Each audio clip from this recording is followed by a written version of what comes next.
The CISO series is thrilled to announce we've launched a brand new show called Security You Should Know. Each 15-minute episode gives you a focused look at one cybersecurity solution, with two security leaders asking the questions you need to know from a vendor. Head on over to CISOseries.com to check it out. Best advice for a CISO. Go. Instead of teaching cybersecurity, learn the roles and programs of your stakeholders. Make your program so relevant to the business that they have no idea they are doing security. It's time to begin the CISO Series podcast.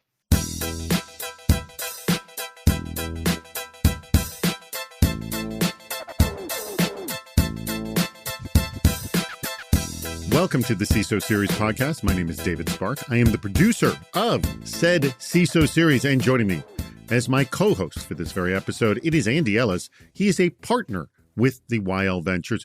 Andy, how many partners are there over at YL Ventures? There are two partners, one senior partner and one managing partner. And then you're just a simple partner? I'm just a simple partner. You were an operating partner. I was an operating partner, so I've moved up. Mm-hmm. It seems that just partner seems less than operating partner. I don't know. How did operating partner? No. Operating partner is below partner. Is there such thing as an associate partner? We just have associates at that level because partner has sort of an implied level of responsibility that we don't necessarily have on all of our associates, et cetera. Or accountability, I should say. They actually are more responsible than I am. I don't want to make them sound like I think they're not doing it. That was my next question. How responsible are you? They work harder, but they don't have the fiduciary obligation. All right. Well, that is Andy. I think I cut you off at the knees because you like to do your welcome to everybody in some language. Did you have a language set up for us? I actually did not, because somebody pointed out that if I only did other languages, that might be a problem at some point if somebody's like, the vast majority of our listener base are presumably English speakers, given that the rest of this is in English. So good morning, folks, or depending on when you're listening, good afternoon, good evening, or good night. Our sponsor for today's episode is ThreatLocker, Zero Trust Endpoint Protection Platform. ThreatLocker, been an absolutely spectacular sponsor of the CISO series, will be continuing to be a fantastic sponsor all through 2025. I'll be talking more about that later in the show. So Andy, and I'm sure you've heard this line many, many times before, where people say, well, we're exploring AI. Like, we don't know whether we want to get into AI. We're exploring the capabilities, all this stuff. And what's happening, and most notably, first Google tried to sell me Gemini as a subscription-based service. I didn't want it. Now it's imposing Gemini on me. I don't have a choice at this point. Yesterday, I asked Gemini, how do I turn you off? And it said, I can't help you there. Today, I asked the same question it can. I'm assuming I'm not the only one who's complaining about this. You're probably not the only one who did that. It's like Clippy, but smarter. Yeah, it is a smarter, more annoying, and more importantly, what I have noticed about Gemini, and hopefully it's getting fixed, is it's slowing things down and causing me to, you know how like when your computer goes slow and you're typing and it like puts these weird breaks and all of a sudden what you typed isn't coming out the way it should be coming out? Gemini's doing that. And it's a tad frustrating. Yeah. I have noticed that there's a lot of apps that don't deal well with keyboard buffering, except then the app is creating keyboard buffering with latency and weird things happen. Extraordinarily annoying. Yeah. My one requirement of anybody who builds productivity apps, if you're a developer of productivity apps at any company, I don't care where it is, if you are not a power user of your app, you need to be one. Mm-hmm. Like, I'm tired of calendaring apps where very clearly the developers do not actually have complicated schedules. Like, get somebody on your team who has to go to a million conflicting meetings and manages 5 calendars and like needs to have shared availability. Like, it's a disaster right now. Whatever you're building, make sure that you're using it and that it's getting in your way, because the rest of us would appreciate you fixing those problems. Yeah. So I just come back to the whole thing about like when people say they're exploring AI, it's like when people said we're exploring the cloud, it goes, you're already using it. It's being imposed on you. Right. You don't have a choice at this point. All right. Let's bring on our guest. We haven't had him on in a while, and I'm shocked that we haven't had him on in a while because he's one of our favorites. Called friend of the show, we refer to our favorites as friend of the show. He is definitely a friend of the show. And he's moved up since the last time we had him here. He's now the senior EVP CISO over at Frostbank, none other than Eddie Contreras. Eddie, thank you so much for joining us. Thank you for having me. What's the starting point for a CISO? When we talk about CISOs, quote, speaking the language of the business, we're quite literally talking about translation. Now, Deepak Gupta took that to heart, outlining how organizations can start creating a company-wide translation guide for cybersecurity. This should start with a glossary and then build out with a consistent tone and style, with updates driven by user feedback and changes in best practices. Gupta also emphasizes the need to ground all these cybersecurity concepts and translations in more relatable stories and analogies. So, by the way, that we've heard a lot in full agreement, but the glossary, I don't know if anyone's really going to do that, though. I'm curious, Andy, it's one thing to tell people to explain difficult concepts simply. It's another to do it. How do you break it down to find the core that will actually resonate? And how do you know when someone actually gets it? So I like the approach here, but I don't like the ordering of the approach. Okay. Like, this feels like one of those very heavyweight, like, let's do all the work before we get any benefit. And the real answer here is this is all about cultural language. Like, what is the language of your culture within your organization, and how are you going to change it? And the way that you change it is not by writing a glossary and a translation guide and sort of trying to impose it all at once. Instead, you talk very slowly. You pick new things. Like, I'm a big fan of when people talk about root causes, I like to talk about systemic hazards. Like, what are the underlying hazards that created risk for you? And then how did you trigger them? And that's a really simple change. I picked it up. For those of you who are familiar with Nancy Levison's work around engineering a safer world, Kelly Shortridge has also written a book on security chaos engineering. Like, this is the underlying language we use. And you start using the language and you recognize that it's going to be a long time before people will adopt it. You're going to have to explain sometimes, other times you're using their language, but you be consistent with just a handful of words, a dozen, no more. And that's what you go with. And when you see what resonates, and how you know it resonates is when people start using it back to you. And then you're like, okay, hazards has stuck. Now let's talk about unacceptable losses. And one of my favorite things, like, if you don't know what the unacceptable losses are to your business, how are you going to communicate to them about what risks are presenting? Because if you say, oh, like, hey, Edward, I'm really worried about your bank that, like, your planes are going to crash. And Edward's like, what are you talking about? We don't have planes. That's not an unacceptable loss to us. Like, he's got different ones. So you then can use that to sort of talk about, I need to use your language. I don't need you to use mine. So, Eddie, I'm going to throw this to you. In fact, and I'm looking this up right now, and I'm going to find it. One of our most popular videos on our site, I don't know if you know this, Eddie, is you explaining the topic of speaking the language to the business. So you have been seen talking about this very issue. What have you seen works in terms of sort of finding that core to get people to understand and for it to resonate? Well, first, that's a shocking stat. That's really good. I'm excited. I'll have to get a trophy or a medal here on that and tell my wife all about it. My kids never believe me, but my wife does. So it's called "Do You Want to Be a CISO?" Here, it came out. We'll include the link to this. I'll get Andrew to make him a certificate and send it over, because Eddie can be the second person with an Andrew certificate. I see the sweaters. I think certificates would hit harder. I think I like that. Well, I think the reality here when it comes to many of our programs, it's simplicity sometimes. And I think sometimes the challenge is just the numerous amount of different terminologies and acronyms that are out there. And so what I like to do is really talk about common language. And common language is not as common as many people think. If I was to go into a room and ask somebody spell Mr., you're going to get multiple variations of how someone spells Mr.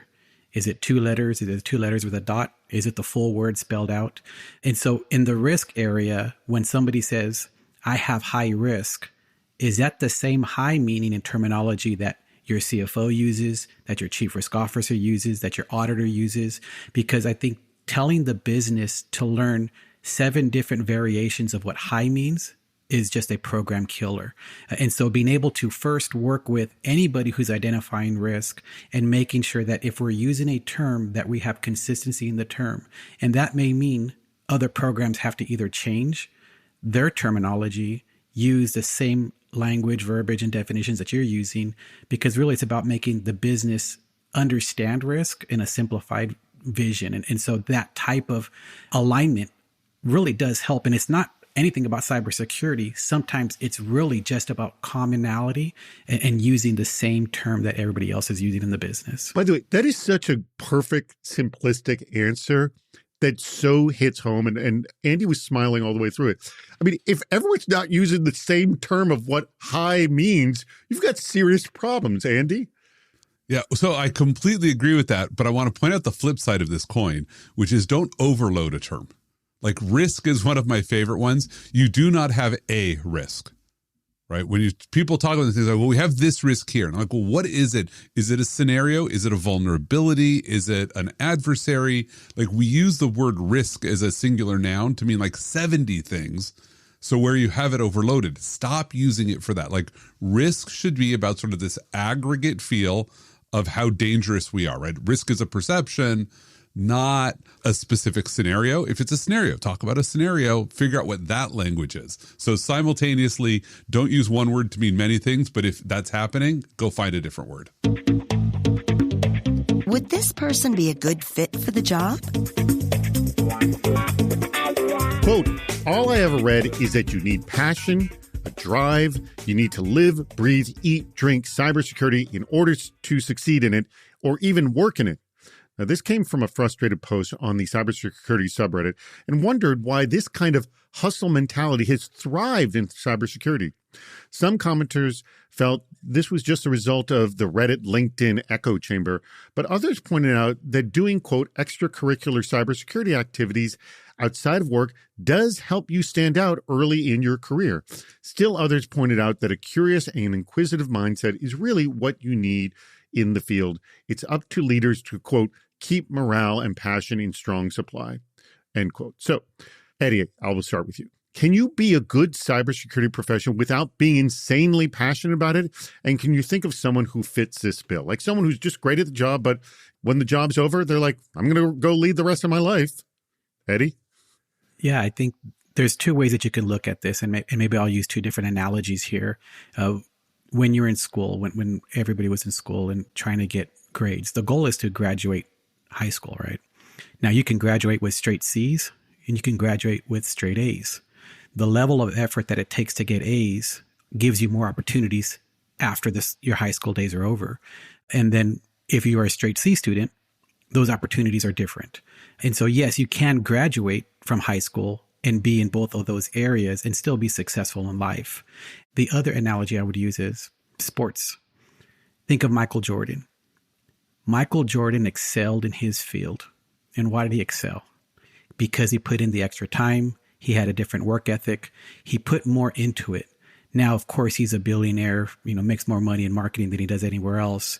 But not everybody's a Michael Jordan. He had multiple people on his team that didn't have that same work ethic and drive. And so, yes, you can be successful in cybersecurity. You can be an NBA player, essentially, without having the same drive as Michael Jordan. You can be an NBA player. But the challenge is, what do you want to do with that career? If you are looking to excel, stand out, move up, and grow, there's other commitments that are required for that. And if you want to move slower pace, then there's opportunities there as well. So I think it really depends on what you want to do in the field and where you ultimately want to end up will dictate how much commitment you have after hours. But it can work both ways. All right. Good analogies there. All right. I'm going to throw this one to you, Andy. We see this because these are the people who go to the trade shows and conferences. It's kind of the echo chamber. We see it on Reddit as well. I mean, what about the person who just wants to do the job and then keep their life as separate from that as possible? So let me start by saying I love the analogies. I use them with professional athletes all the time as analogies, and they're awful analogies. Here's where they're broken. Like, I don't know how many NBA players there are. I do know how many NFL players there are. It's like 1,600. That's it. Like, do not compare yourselves to professional athletes. You are not among the top 1,600 people in this entire profession. Well, hold on, Andy. Speak for yourself. And so there. the mental logic No, very seriously. If you're a listener to this podcast, you are not the Patrick Mahomes of information security. Wait a second. Hold on. We are hoping that the top 1,600 listen to this show. Stop cutting our show off at the knees. So maybe one of you is the Patrick Mahomes, but we have more than 1,600 listeners. There's a lot of folks. there's a different way that development happens among elite organizations where it's like, it's cutthroat. If you cannot maintain your role in the top 1,600, you're gone. You're off the NFL roster. That's it. Like, there is no tolerance for, I'm an B+ player who gets my job done, but that's it. I'm not trying to keep developing. Nope. No, I get it does, so the analogy doesn't fit fully here. I need people to really understand that. But let's dig into the sort of this original complaint, which is, oh my God, do I need to live, eat, breathe? Here's the real answer, which is ultimately your career success is going to come down to two major factors. There's a lot of luck, a lot of opportunity, but how much you develop, how much are you growing, and what are you getting done? That's it. Time doesn't actually matter. I know a lot of people who hustle and work a lot, but they're not developing themselves and they're not getting stuff done. So it doesn't matter that they're putting in 80 hours if it's 80 wasted hours. Conversely, I've known people who in their 40 hours a week, they're learning all the time and they're getting stuff done and they get more opportunities to develop and they can take advantage of those. But yes, in general, if you go say, oh, I want to learn about this new thing, so I'm going to go home tonight, I'm going to turn on my AWS account, stand up some new RDS, do some various things, you have developed yourself. You learn a new skill that is valuable. You get to make a choice as to whether you want to do that or not. Your employer needs to decide if they want you doing that. They should find time for you to do it within what they pay you if they think that's an interesting thing. But yes, the people who are going to spend their time wisely and then spend more of it are going to get a leg up. That's just reality. Our sponsor this week is ThreatLocker, and please stay tuned for this because this is pretty awesome. And they are such great supporters of the CISO series, and what they're doing, we're very impressed with. So cybersecurity isn't just about fighting fires. We kind of all know this. It's about making sure they never start in the first place because that's the best fire to fight, the one that never happens, right? So that's where ThreatLocker actually comes in. With ThreatLocker's deny by default approach, nothing runs on your network unless you say so. It's like having a digital bouncer guarding your organization, keeping out ransomware, zero-day exploits, and sneaky supply chain attacks. Plus, you get a full audit trail of every action because visibility is power. ThreatLocker's US-based support team makes setup seamless, so you can stop worrying about vulnerabilities and start focusing on what matters most. That's why thousands of companies trust ThreatLocker to keep their business running and secure. Take control of your business's cybersecurity today. Just go to their website, threatlocker.com, to learn more, and it's spelled just the way it sounds. Threat, T-H-R-E-A-T, and Locker, L-O-C-K-E-R.com. Threatlocker.com. It's time to play What's Worse? All right, it is now time to play What's Worse. Eddie, I know you know how to play this game. Andy, you know how to play as well. And this one's quite unusual. This comes anonymous. I know this person very well, but it is anonymous because they are actually going through the struggle that is this What's Worse scenario. All right? Mm-hmm. So I will make you answer first, Andy, and then Eddie, you can agree or disagree. I like it when you disagree with Andy. Here we go. What is worse? A great leader in a cybersecurity startup where your options will likely never pay out. So, you get options for the company and you have a great leader, but your options are probably never going to pay out. I take offense at this one. As somebody who, invests in a lot of companies that give people options. Come on, they'll pay out. Hold on. That's scenario number one. Wait, you said a great leader. Is this the person is the great leader? I'm just trying to. You work for a company. Okay. The leader is off the charts phenomenal. You're learning a ton from them. They're great. Oh, I see. Okay. But the options for this company are never going to pay out. It's never going to happen. It's going to fail. Okay. Or probably because they have a cybersecurity leader too early. That could be the problem. I don't know yet. Or the other option is your leader is the most toxic, mind and soul draining leader at a cyber startup that will likely pay out. Which one's worse? So I like this one because this is purely subjective. Mm-hmm. Just to be very clear, It's about what do you want? Like I don't think there is a right or wrong answer that a lot come into. So kudos to the person who's wrestling with this. I'm going to assume that one of the Here's the challenge, which is if these are early. By the way, he didn't tell me, but I'm guessing he's dealing with scenario number 2 right now. Right. So, I mean, is this supposed to be early stage, like earlier than Series C versus later? This is all I got. This is what he gave me. So you feel free to. So I'm just going to feel free at early stage this, late stage. I mean, obviously, if it's late stage and it's going to be bought tomorrow, hold on. Right. Well, the challenge is like in an early stage startup is where your options are likely going to be the most valuable, assuming it succeeds because you got priced in very nicely. There probably shouldn't be a cybersecurity leader that early unless they've got massive valuation with a lot of money to burn. Well, they didn't. They just say a great leader. It's a cyber startup. It's the leader at a cyber startup. Maybe it's not actually about the CISO. Maybe this is just about who's building the company. Right. Okay. I'm gonna. Are you okay with me editing that to be clear? Yeah. It can be. Yes. Okay. We're gonna say this is about the company leadership, not the cyber team. Okay. But you're a cybersecurity company. Well, I guess the question is, what do you want? Are you willing to put up with working for awful people for a little while? Let's assume they're not evil. They're just awful. You just don't know how long a little while is. A little while could be a long while. You don't know. A little while could be a long while. If I was going to go back and answer this one in 2021, I would tell you get out of that company because there are not going to be very many good exits for the next 3 years. We didn't know that 3 years ago, but now we do in hindsight. But I think it's going to come down to like, what are you really looking for? You're looking for the people. They're going to develop you. You're going to engage, but there's a stepping stone for you to learn and grow. And you're going to hit your next one. Or are you looking for the money and you really want that big payout? You want to be part of a thing, even if this team is awful. But here's the important thing to remember, like, are you going to cash in your options early? Like if you think the options are going to be worthwhile and they're priced at a penny, then the day you get them, you should deem them to have been exercised, file the IRS form, and basically pay for it up front, because then you also get the capital gains tax on them instead of an income tax later. Always a wise thing to do. But yeah, it's going to be your trade-off. I kind of don't want to answer this one. If it was me and you said, Andy, you have 2 years at a company. Well, you don't. But the thing is, if you know what the end point is, that's the thing is, it's a very different story here. You don't know what the end point is. Right. But if the person is claiming likelihood, so that's what I'm trying to figure out. It's like, how are they defining likely for either one of these exits? Likely 1 year, 10 years, who knows? Likely, is that likely over 10 years? Likely over 5 years? I could go. See, I'm fortunate that for me, I'm saying I want to go for the place with the people who are amazing. Yeah. Because I've had several successful exits. Like this is really easy for me as somebody who's had some success. But let's just be very honest. So figure you're right out of the Air Force, and this is what happened to you. Yeah, I worked for some people who were not the best managers ever, and I made a ton of money. So I guess I have to go with if assuming you're at the startup to make money, then working for the one that's not going to succeed, probably not your way to go. So A is the worst scenario.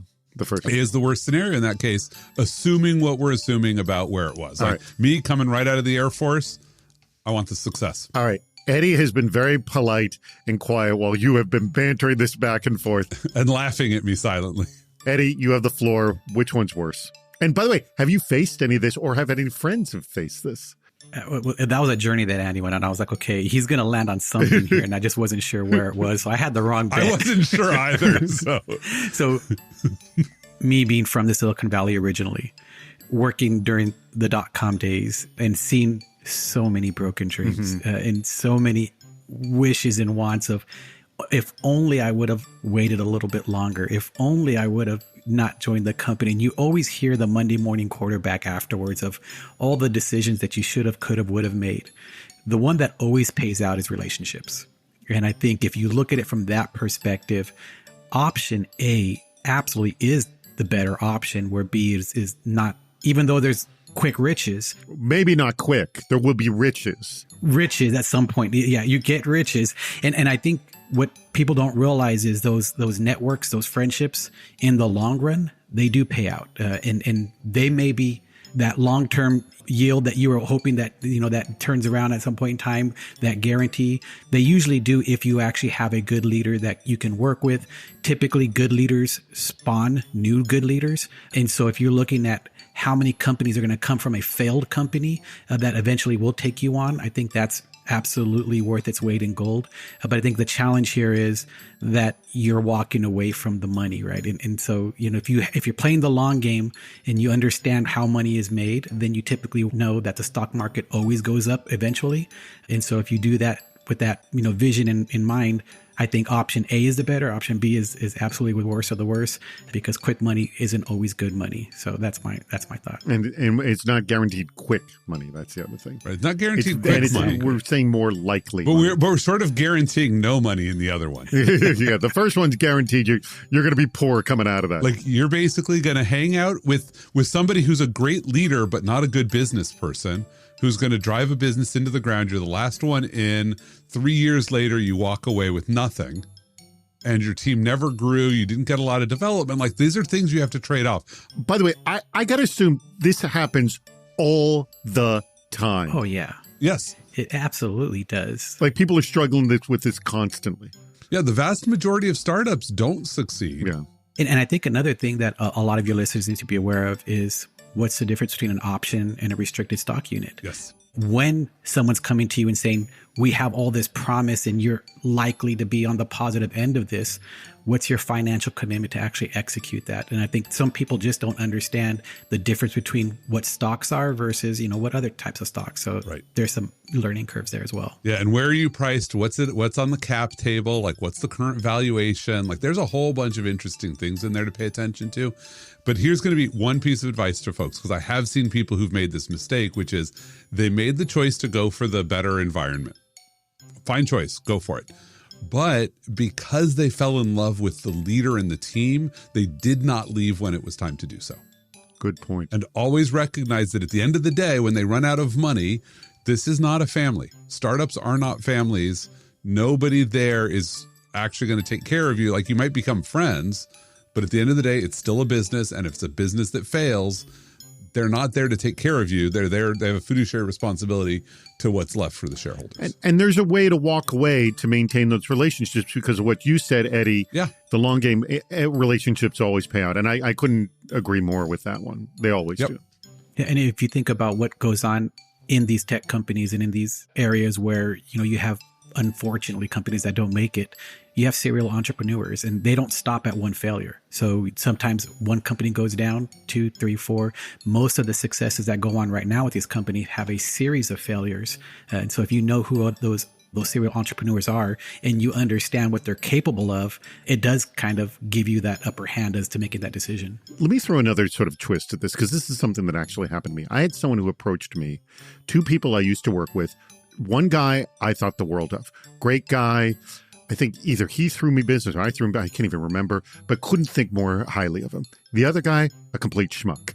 Hated him. Didn't like him at all. Yet the 2 of them decided to partner. And I go, why?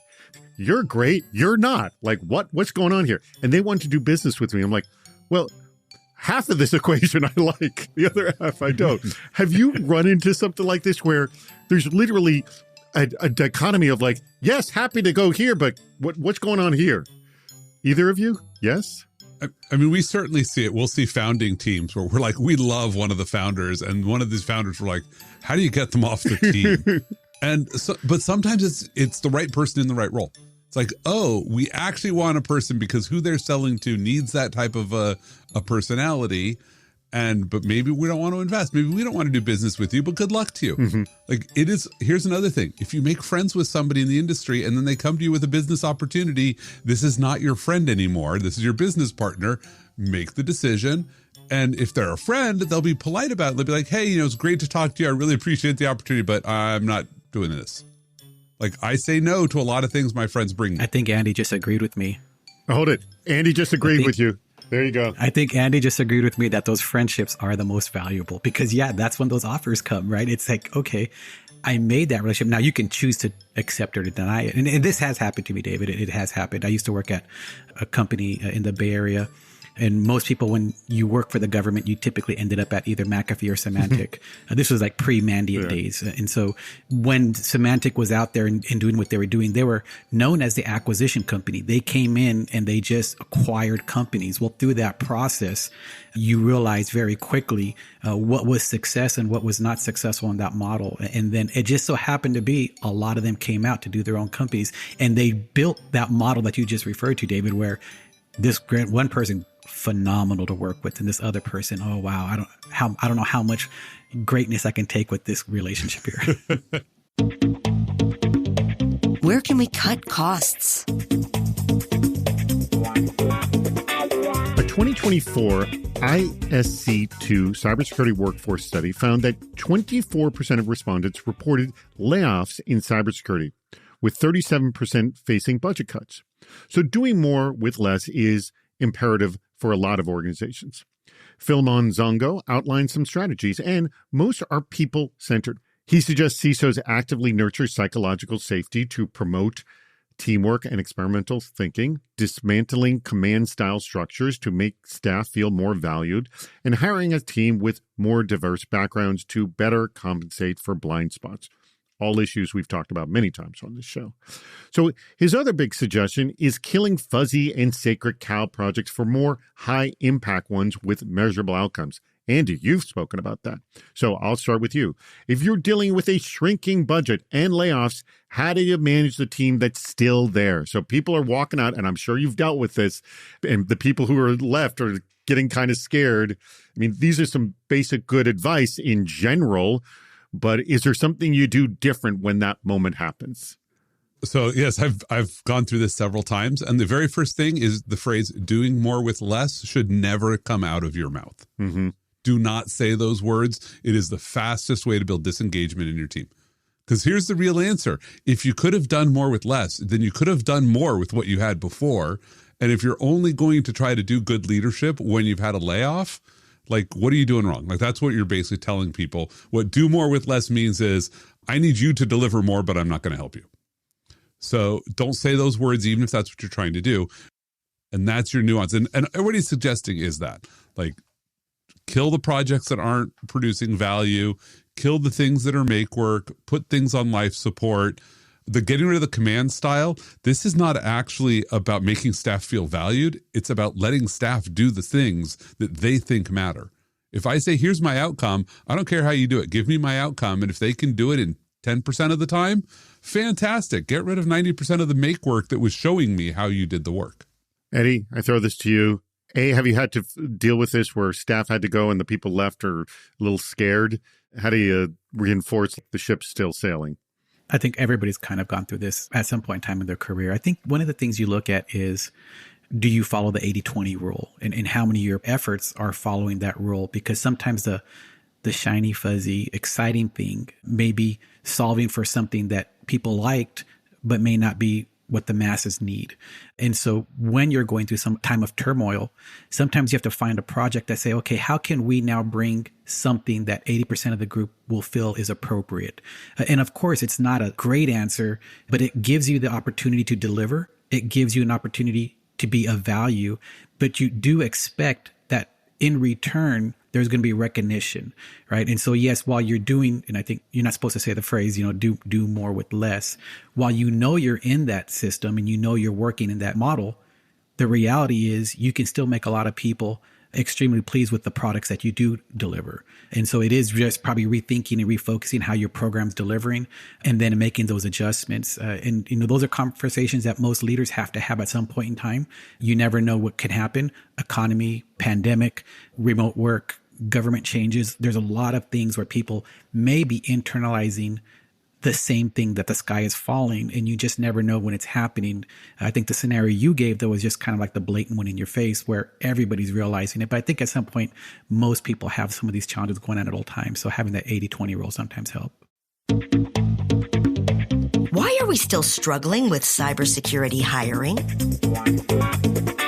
Well, you need to assess the intrinsic aptitudes and attitudes that are essential for great security leaders.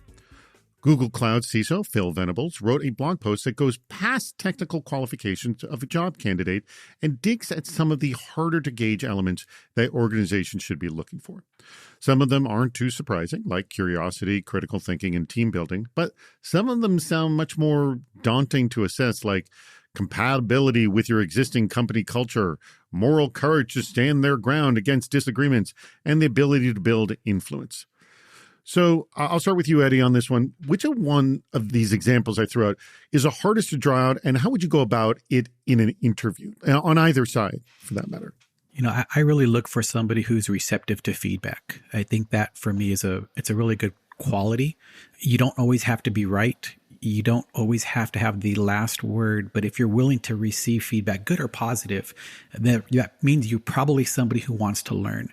And if you are in a room with a lot of alpha type egos or, blue type personalities where everybody's a technical expert and you walk into that room and try to take command of the room, it may not end well, right? And for whoever's in the room, not for you, maybe for some of the people in the room. So being able to sometimes listen and understand, okay, what are my weaknesses? What are my strong points? And do I always need to talk, right? Sometimes the quiet voice, when they do talk, leave the longest and lasting impression there. So I look at qualities like those, and I know they call them soft skills, but I do look at those qualities and I see Andy's face and everybody talks about it. I'm using the phrase that's industry known as soft skills. I absolutely think those are critical and core skills. Those skills are absolutely needed. He's giving you the thumbs up now. They're absolutely needed because, again, you can be the smartest person in the room, but if you don't know how to deliver a message, it's not going to land with anybody.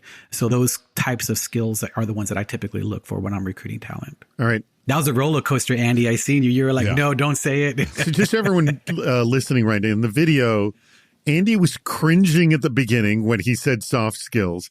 And then when Eddie said critical skills, he gave the thumbs up. So yeah, there was a little of a roller coaster of emotions for Andy. It's one of my soapboxes. I hate that phrase. But Eddie's right. That's what everybody uses. I think the real key thing here is the ability to communicate. Like at the end of the day, the job of the CISO is about convincing people to do things they were not going to do, except that you convince them to do it. And communication is your most powerful weapon.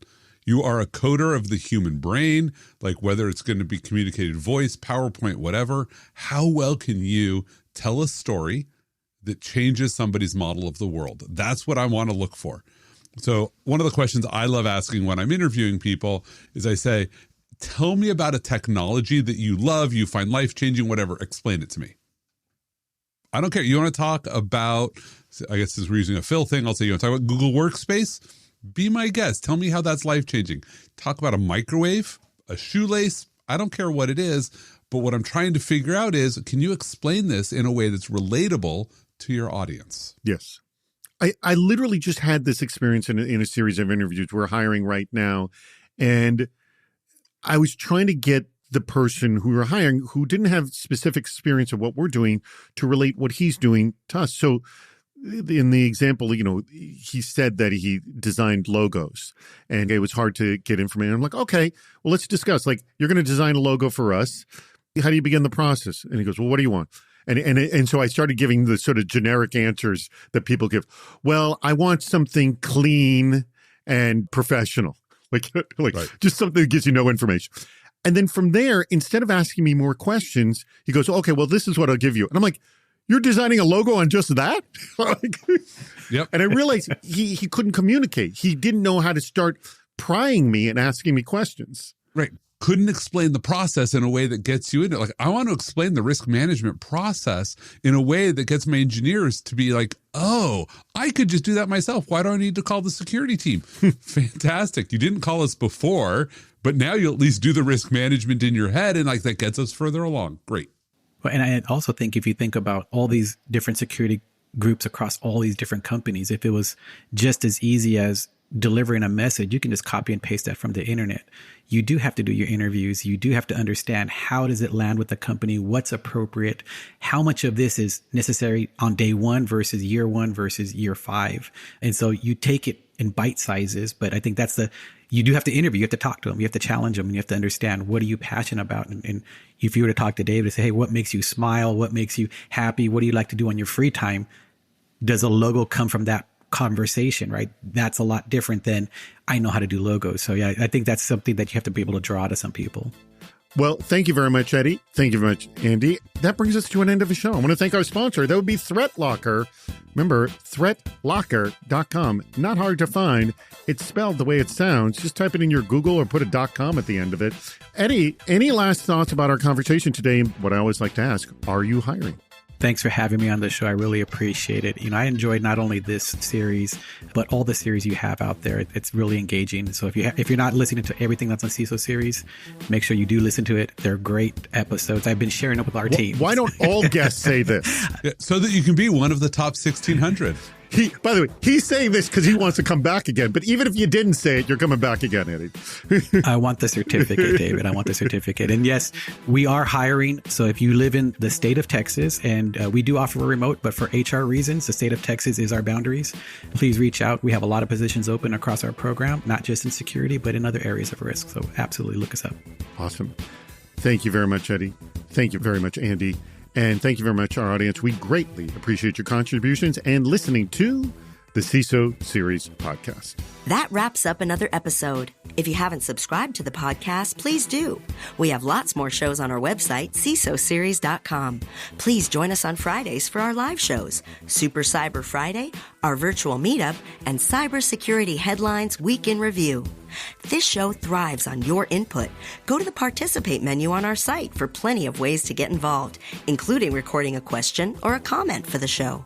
If you're interested in sponsoring the podcast, contact David Spark directly at david@cisoseries.com. Thank you for listening to the CISO Series podcast.